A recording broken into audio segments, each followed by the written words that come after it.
आपण ना नुसतं पोलिसांना दोष देतो. मला असं वाटतं की बऱ्याच वेळा ना म्हणजे मी पण आजूबाजूचे लोक आहेत ना तेही जबाबदार आहेत. म्हणजे बऱ्याच वेळा आणि बघतो तर आपण या घटना घडत असतात. म्हणजे कोणाचा चुलत भाऊ असतो, कुठे आत्ते भाऊ असतो. आता गेल्या महिन्यात एक न्यूज पाहिली, वडील आपल्या 4 मुलींवर बलात्कार करत होते. आत्ता न्यूज डोळ्याने पाहिली. मला असं वाटलं 4 मुलींनी आपल्या बापाचा खून करायला पाहिजे होता खरं तर. म्हणजे असं एवढं चिडायला होतं खरं तर. म्हणजे अगदी आपल्या इथे कडक शिक्षा व्हायला पाहिजेत, जशा सौदीला होतात किंवा अशा होतात, की अशा कडक शिक्षा व्हायला पाहिजे की कायद्याची भीती वाटायला पाहिजे.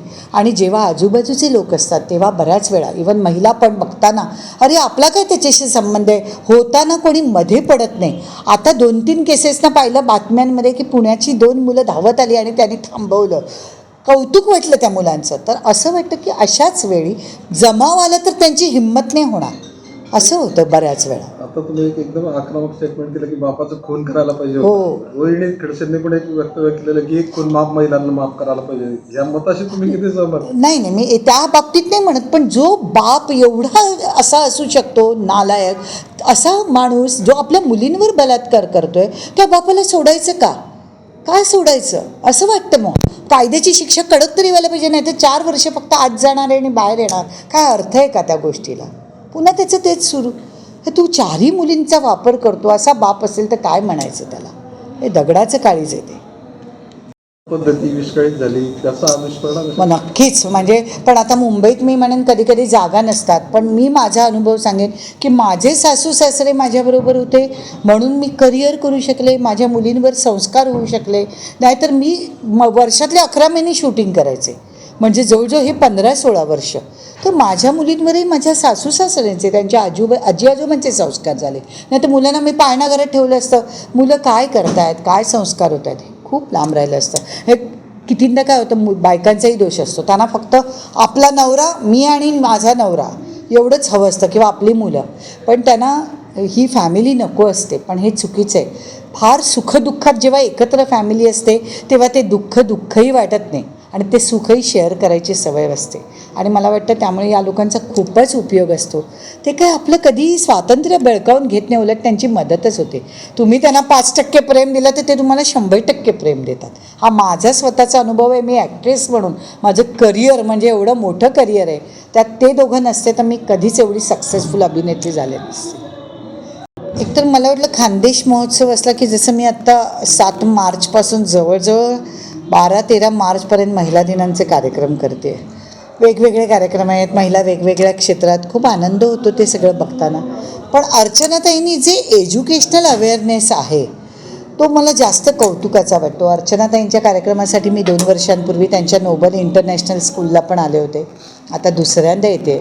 आणि जसं पालकांचा हट्ट असतो की मुलांनी हेच व्हावं तेच व्हावं, आता थोडं चित्र बदलत चाललं आहे, पण तो अवेअरनेस येणं खूप गरजेचं आहे की प्रत्येकाने डॉक्टर, इंजिनियर, वकील होणं. मग मुलांना डिप्रेशन येतं. कधी कमी मार्क्स मिळालं की आपण पेपरमध्ये वाचतो कोणी आत्महत्या केल्या, मुलं काहीतरी, नाहीतर वाईट संगतीला लागतात, माझं हे करिअर नाही झालं, जाऊ दे मी आता हे करतो. चांगली संगत असली तर हे परिणाम टाळू शकतात. पण तरी बऱ्याच वेळा वाटतं की पालकांना माझ्या हे व्हावंसं वाटत होतं पण मी झालो नाही किंवा मी झाले नाही.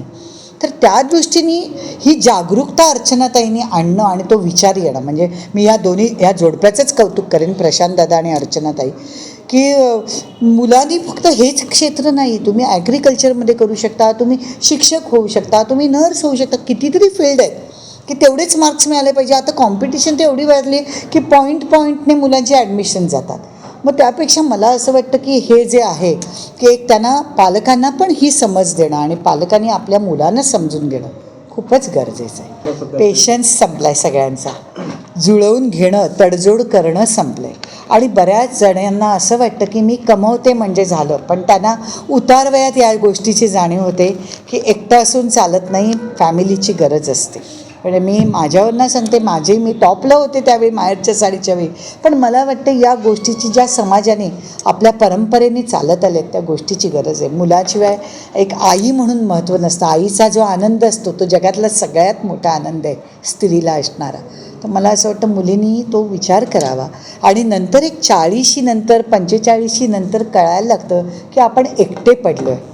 त्यामुळे आपला पती, आपली फॅमिली म्हणजे सासर सगळं असणं खूप गरजेचं आहे. पुढचं करिअरचं काय पाहिजे आता तुमच्या चित्रपटात? मी आता एक नाटक करते. मी नाटकाचं नाव आहे फक्त वजनदार, एवढंच सांगेन. 24 एप्रिलला ओपन होतं आहे. माझ्या त्याच रिहर्सल सुरू आहेत आता. एक हिंदी वेबसिरीज करते, चांगला रोल आहे, आणि एक हिंदी शो करते झीसाठी, ते पण चंदीगडला शूटिंग आहे. 3 मराठी फिल्म्स करते, त्यामुळे अत्यंत बिझी शेड्यूल चाललेलं आहे. माहेरची साडी 1 नंतर माहेरची साडी 2चं काही नियोजन आहे? ऑलरेडी मला वाटतं विजय कोणकेने आता केला होता, कारण 2 मध्ये मी असणं शक्य नाही, मेले आहे त्यामुळे. मुलगी म्हणून नाही, आता ते वय नाही माझं आता. आता माझं वय नाही, आता मी आईच्या वयाची आहे. पण झालं तरी शुभेच्छा. त्यांनी मध्ये एक प्रयत्न केला पण तो सक्सेसफुल नाही झाला. विजय कोणकेने ती फिल्म जराही चालली नाही, कारण काळ बदलला आहे, विषय बदलले आहेत, लोकांना आता काहीतरी वेगळं हवं आहे, तर ते वेगळं देण्याचा प्रयत्न करावा. मला हेच म्हणायचं, हेच अर्चनाताई काम करतायत की मी तर जिथे जाते तिथे मी माझ्या भाषणांमध्ये जमेल तेवढं मी प्रबोधन करत असते. पण अर्चनाताईंनी तो वसाच घेतलेला आहे की मला हे करायचं आहे आणि मला ही त्यांची मानसिकता बदलायची. हेच फार मोठी अचिव्हमेंट आहे की याच्यातले 100पैकी जवळजवळ मी म्हणेन 10-20 जणांमध्ये बदल झाला तरी आपण जिंकल्यासारखे. ह्या पटकन गोष्टी होत नाही, थोडा वेळ लागेल. पण पालकांनी मुलांना समजून घेणं गरजेचं आहे की आपण 10वीची परीक्षा आली, आता अभ्यास करा, आता काय बाकीचं नाही. 12वीची परीक्षा आली, अभ्यास करा, तुझं सगळं करिअर आहे. मुलांना त्याचा स्ट्रेस येतो, त्याचं प्रेशर येतं. तर मला असं वाटतं त्यापेक्षा ह्या गोष्टी खूपच महत्त्वाच्या आहेत की त्याचा कल कुठे आहे. मग तो ॲक्टर होऊ दे, तो डिरेक्टर होऊ दे, मी म्हणेन तो शेतकरी होऊ दे. ॲग्रिकल्चरमध्ये पण वेगवेगळे शोध आता मुलं लावत आहेत. म्हणजे आपण शेतकरी बघतो आणि एवढी कमाई करत आहेत. म्हणजे आता नवीन सगळ्या पद्धतीने काम होतं आहे. तर मला वाटतं सगळी फील्ड आहेत, फक्त तुम्ही ती अचीव करण्याचं तुमच्यात ते सामर्थ्य हवं. सध्या पालक म्हणतात की मुलं आमचे ऐकत नाहीत, मुलं आता ऐकण्याच्या पलीकडे गेले आहेत. याला काय? मला असं वाटतं संवाद कमी आहे, एकमेकांना समजून घेणं, पालकांची भीती जाणं पण महत्त्वाची आहे. आणि टी व्ही किंवा मोबाईल याचा एवढा अतिरेक झाला आहे ना, म्हणजे सोशल मीडिया किंवा कशासाठी या गोष्टी आवश्यक आहेत. पण आपण बघतो आता एक लहान मूल असतं 6 महिन्याचं किंवा वर्षाचं, त्याच्या हातात एक गप्प करण्याकरता मोबाईल दिला जातो. तू ते बघ आणि मग भरवलं जातं. हे एवढं चुकीचं आहे. म्हणजे तुम्ही तिथूनच त्यांना ॲडिक्ट करता, त्या ॲडिक्शनची सुरुवात करता. ती पहिली बंद करा.